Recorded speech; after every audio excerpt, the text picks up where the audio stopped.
အားလုံးမင်္ဂလာပါကျွန်တော်ကတော့ short to share ဖြစ်ပါတယ်ခုကျွန်တော်တင်ဆက်ပေးချင်တာတော့ဒီပန်းမွေးလင်းတစ်ခုပေါ့နော်စာရွက်ကနေကျွန်တော်တို့ပုံဖော်ဖို့ပေါ့နော်အဲတဆင့်ချင်းကိုကျွန်တော်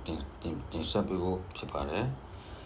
လေးလံနေတဲ့လူငယ်တွေအတွက်ပဲကျွန်တော်ရည်ရွယ်ပါတယ်ဆရာကြီးတွေဆိုရင်ကြော်သွားပေးပါကျေးဇူးတင်ပါတယ်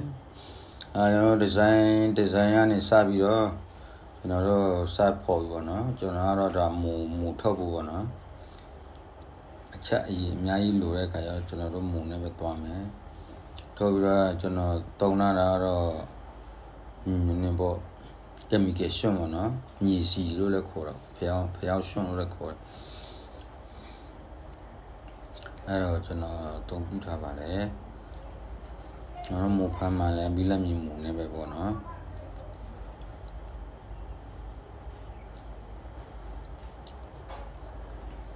ကျွန်တော်လည်းဆရာကြီးတွေတော့မဟုတ်ပါဘူးဒါပေမဲ့လေးလာတင်ယူနေတဲ့လူငယ်တွေအတွက်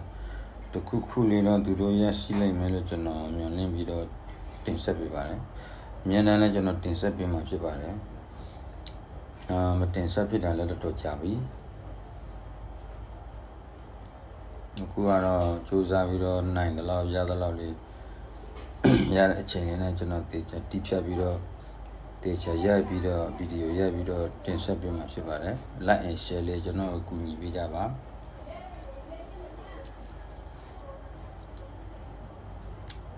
ကိုလူချင်းတဲ့ပုံစံလေးပေါ့နော်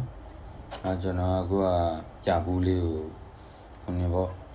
ထောက်ချုံလေးသဘောနဲ့ပေါ့နော်ကျွန်တော်တို့ဒီမုတ်ဦးတွေရဲ့တိုင်မှာ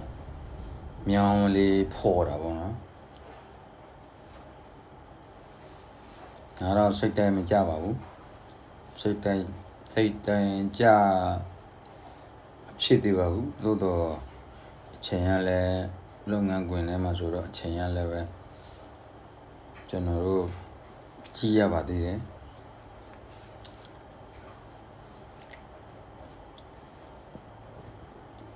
နိုင်ရတဲ့အချိန်လေးနဲ့အကောင်းဆုံးဖြစ်အောင်ကြိုးစားဖန်တီးရပါတယ်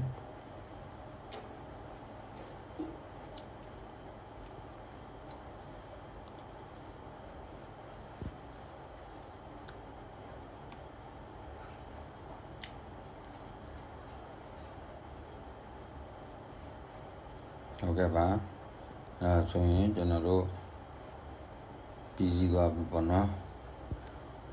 ပြီးစီးသွားပြီကျွန်တော်တို့ဒီမုံဦးမှာဘယ်လိုကတ်လဲဆိုတော့တစ်ချက်ထပ်ပြီးတော့ပြချင်ပါတယ်တပွင့်လေးပေါ့နော်မြောင်းလေးပြန်ဖော်တာပေါ့နော်အဲဒါကျွန်တော်တို့တိုင်က